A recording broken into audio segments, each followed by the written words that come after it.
Welcome, everybody. So today what I'd like to discuss is something that we've been seeing in the news. A lot of my tribe have been talking about it, and that's the Colin Kaepernick and the new face of Nike. You know, 30 years ago, Nike came out with an amazing tagline called "Just Do It," and they've been using that same tagline successfully for 30 years.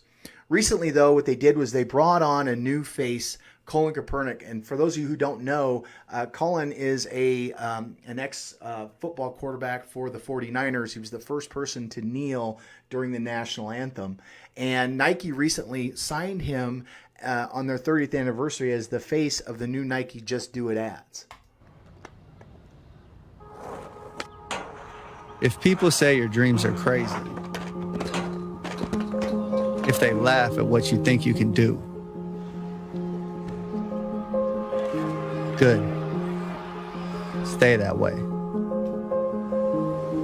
Because what non-believers fail to understand is that calling a dream crazy is not an insult. It's a compliment. Don't try to be the fastest runner in your school or the fastest in the world. Be the fastest ever. Don't picture yourself wearing OBJ's jersey. Picture OBJ wearing yours. Don't settle for homecoming queen or linebacker. Do both. Lose 120 pounds and become an Iron Man after beating a brain tumor. Don't believe you have to be like anybody to be somebody. If you're born a refugee, don't let it stop you from playing soccer for the national team at age 16. Don't become the best basketball player on the planet.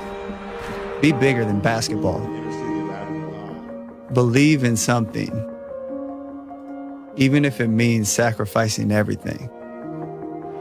When they talk about the greatest team in the history of the sport, make sure it's your team.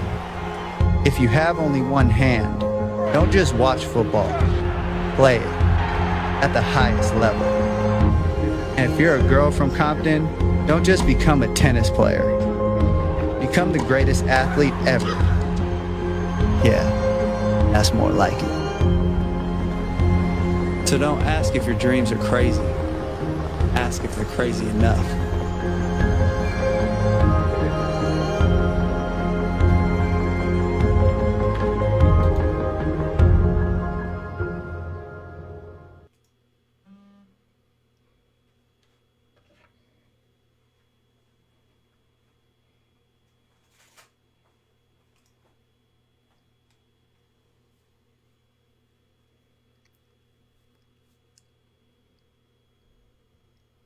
Now, the response from Main Street was almost instantaneous. We're talking a $3.75 billion, that's billion with a B, folks, and market cap loss that was instantaneous. People started boycotting them. You saw the Nike boycott stuff all over the internet, and it did not appear as though Nike had made the right decision. Shares of Nike fell after tens of thousands of people used the hashtag Nike boycott on Twitter. The calls for a boycott came after the sports apparel maker decided to use former San Francisco 49ers quarterback Colin Kaepernick in an ad campaign for the 30th anniversary of its slogan, Just Do It. Kaepernick was the first NFL player to kneel during the national anthem as a protest against racism. The kneeling attracted criticism, including from U.S. President Donald Trump, who said it was disrespectful to the American flag. Still, many social media users approved Nike's stand on social issues. Athletes like LeBron James and Kevin Durant expressed support, posting images of Kaepernick's Nike ad on their Instagram profiles. Retail analyst Mary Ebner. I think that Nike decided to align themselves with Kaepernick because they stand for the same things. They decided that they wanted to be on a platform of equality and justice and ethics. And I think that that's what they're counting on their customers wanting to be on the right side of. And so I think that they probably researched this, the upside and the downside, before they came to this decision. But in the end, we're in very controversial times, and they decided that he was a good person to align themselves with. Nike confirmed that Kaepernick was part of the campaign and called him, in its words, one of the inspirational athletes of his generation. It did not immediately respond to requests for comment on the boycott hashtag on social media. Now, we'd all like to believe that Nike was doing this because of their belief systems and because their altruistic desire to create a utopian society.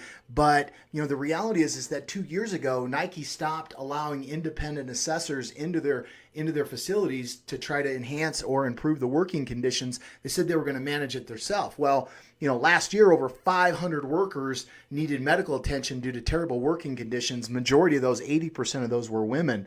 And so, when we look at how Nike operates, the way they operate and how they've, what I call brand alignment, how they've aligned their brand, seem to be two different things. Well, the question is did it work?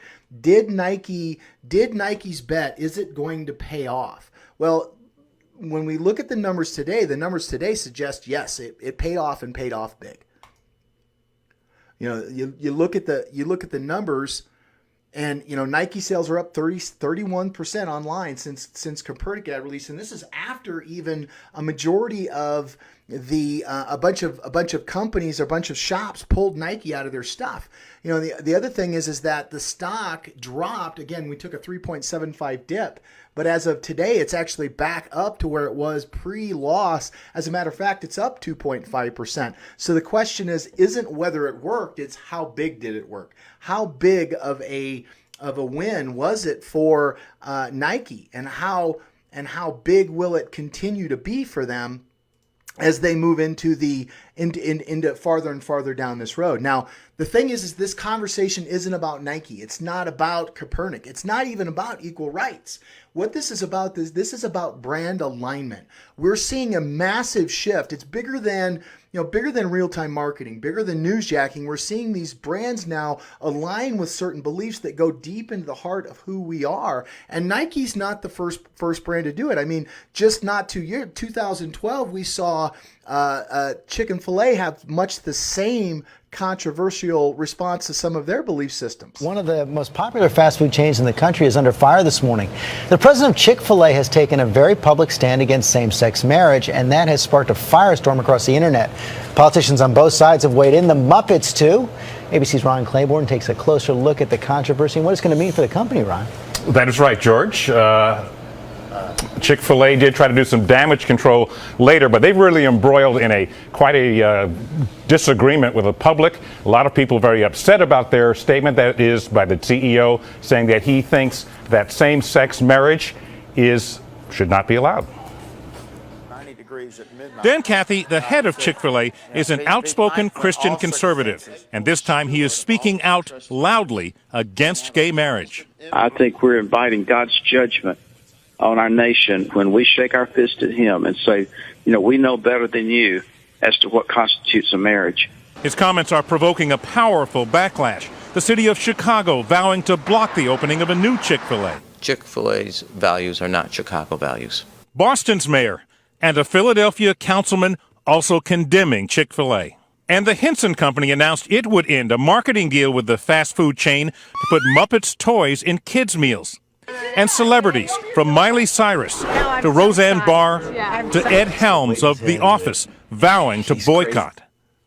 Tweeted Helms, Chick-fil-A doesn't like gay people? Hate to think what they do to gay chickens.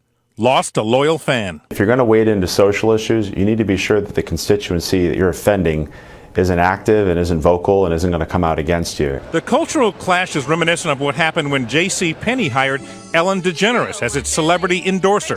Conservative groups called for a boycott of the retail giant. Normally, I try not to pay attention to my haters, but this time I'd like to talk about it because my haters are my motivators. But even as Chick-fil-A is coming under siege from some quarters, some conservatives are rallying behind it. Two former Republican presidential candidates, Mike Huckabee and Rick Santorum, are calling for a national show of support by eating at Chick-fil-A's on August 1st. And in that statement, ABC News. The question isn't whether or not it worked. The question isn't whether or not they were able to. The question isn't whether or not Chick-fil-A was successful. The question isn't whether or not aligning your brand with certain belief systems and values is effective. The question is how effective is it? The reality is what we know is that aligning your brand with belief systems and values that your ideal client supports will do nothing more but strengthen your connection and your resolve with that client. I mean, look at 2017 report just from Chick-fil-A alone is now exceeding its rivals. I mean, the average Chick-fil-A restaurant is $4 million in annual sales. That's more than both Burger King and McDonald's. Right, we got 2 million more than McDonald's. I think 3 more than Burger King. I mean, they're not even open on Sundays. They're not even open on Sundays, folks. And the reality is that this push, if you haven't seen the drive-through of a Chick-fil-A lately, do yourself a favor and check it out. Like, do yourself a favor and look at what brand alignment can do for an organization, and then ask yourself: Are there belief systems, are there values that you as an owner, you as a leader can support, that you can rally your troops behind and will allow them to push past the pain? And even more than that, you can connect with your clients in a way that deepens their attraction to your organization. And the fear I have here, folks, in regards to looking at this new wave of brand alignment that we're seeing, is that all of our missions, all of our values, are they going to become commoditized? Are we just going to see a value based upon cash flow and what the highest paying dollar value is? Or even worse, are we going to see this trend where people are now assessing you by what you believe, by the brands that you wear and the items that you buy? Right. So a couple questions. One, what brands do you buy? Click down below. If you buy stuff, if you buy brands or buy products, services, or goods based upon the belief system of the organization, post it down below so that we can see, so that other leaders can see how your thought process works, so that we can help support you. And then if you're a leader, is there something that you believe so strongly in that you're willing to risk it all? That you're willing to risk your entire business for a belief? And do your clients have that same belief? And then the deeper question would, what would happen if you decided to completely align yourself with those values, not only in your internal and how you operate in your world, but also how your business operates as well? Looking forward to hearing what you have to say below. If you like it, we love the likes, we love the loves. Even more than that, we love to share. If you do us a favor, share this on your feed so that we can get this out.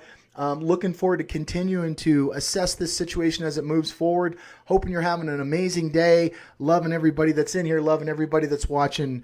Live with passion. Live with love.